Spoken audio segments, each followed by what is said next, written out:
In late May 1942, the desert war balanced on a knife edge. The British 8th Army held a fortified line from the Mediterranean coast down to Bir Hakeim, and on paper it looked strong enough to stop Rommel cold. But Gazala was never going to be decided by a neat line on a map. It would be decided by fuel, minefields, timing, and one gamble so dangerous that if it failed, the Axis advance in North Africa might collapse on the spot.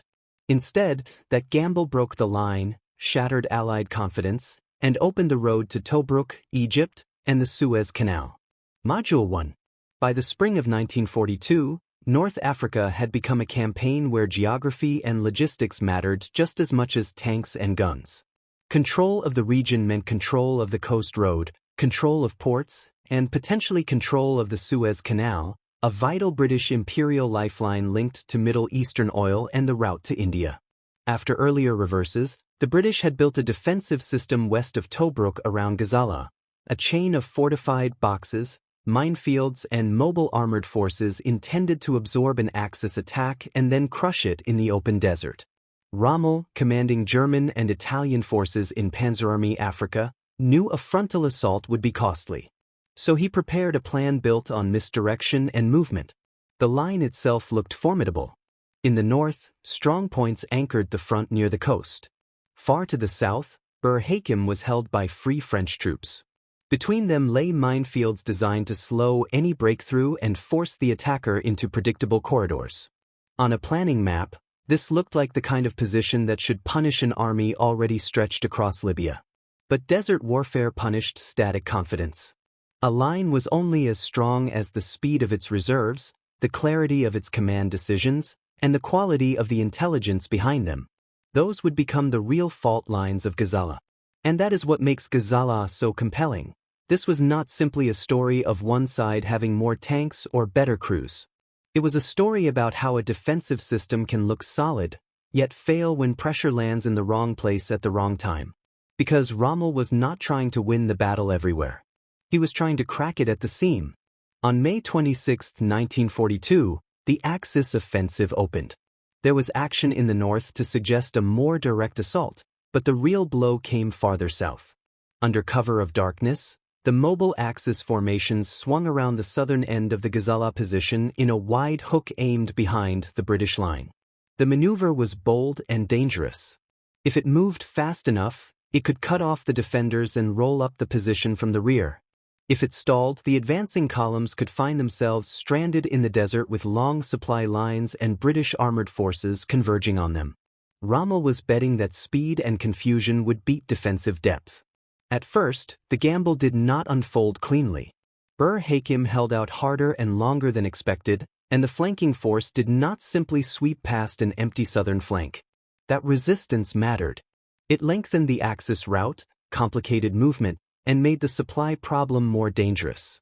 Fuel and ammunition had to travel through exposed desert approaches while British armored formations still had room to strike.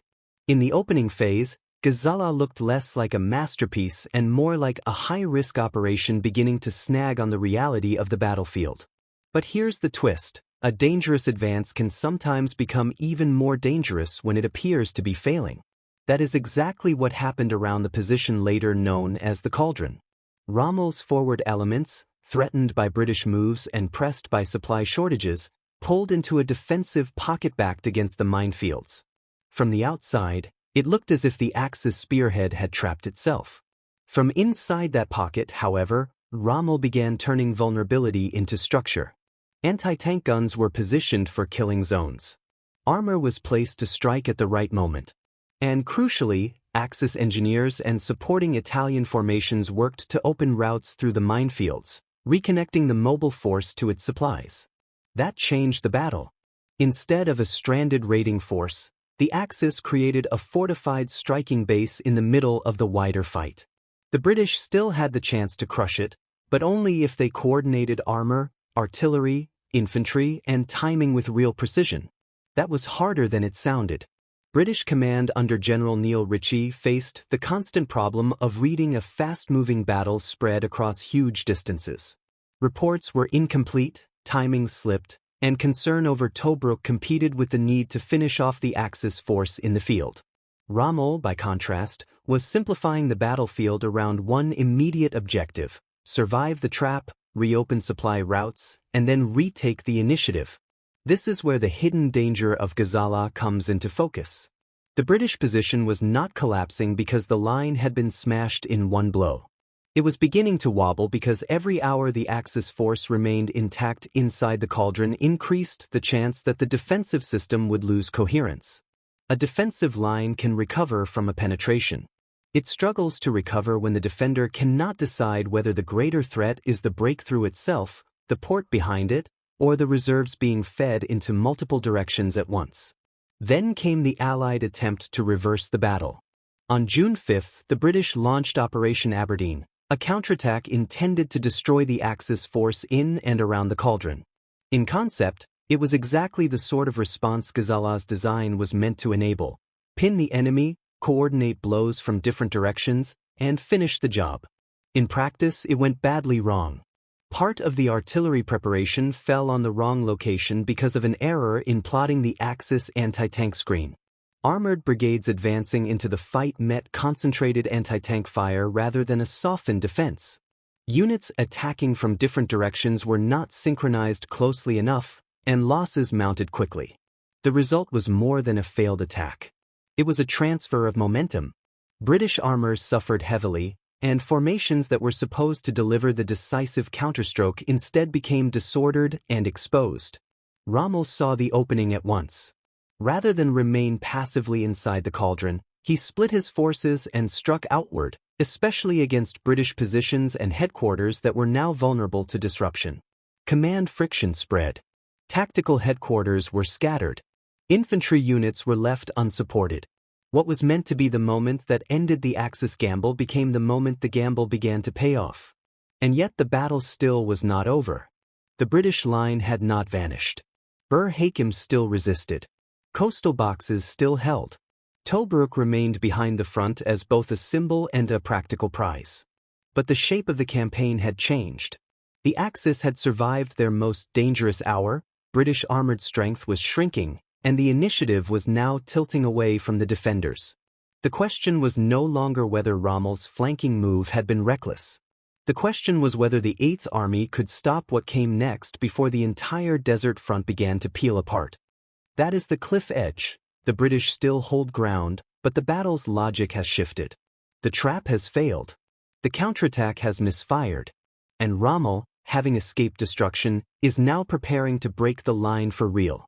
The next phase will decide not just Gazala, but Tobruk, Egypt, and the wider credibility of British command in North Africa. The situation is already more dangerous than the map suggests. The Gazala Line still exists in fragments, but the British have lost the chance to destroy the Axis spearhead inside the Cauldron.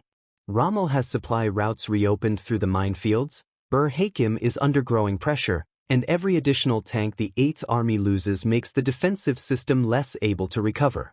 What happens next is not a single dramatic breakthrough. It is a tightening sequence of blows that turns local Axis survival into operational victory. After the failure of Operation Aberdeen, Rommel pushed hard to convert momentum into collapse. Pressure continued against Bir Hakeim, whose resistance had delayed the Axis timetable and complicated their maneuver. At the same time, Axis armored formations and anti-tank defenses increasingly dictated the terms of battle against British armor. This was one of the most important realities of Gazala. Mobility alone was not enough. The side that better combined tanks with anti-tank guns and exploited intelligence and timing could destroy armored attacks piecemeal. Rommel's forces were doing exactly that. By mid-June, the center of gravity shifted toward the area around Knightsbridge and El Adam. On June 13, later remembered as Black Saturday, the British armored force suffered a severe blow. Axis units used a coordinated mix of tanks and anti-tank guns, and British formations were hit as they maneuvered in exposed positions. By the end of the day, British tank strength had fallen sharply, while the Axis gained local armored superiority and a more dominant set of positions. The Knightsbridge box was effectively doomed and had to be abandoned. That mattered because once those positions were lost, the wider Gazala line became vulnerable to being cut off rather than merely pushed back. This was the turning point of the whole campaign. Not the opening flank march. Not even the crisis inside the Cauldron. The real turning point came when the British could no longer generate enough armored power, fast enough, to stabilize the front after their failed counterattack.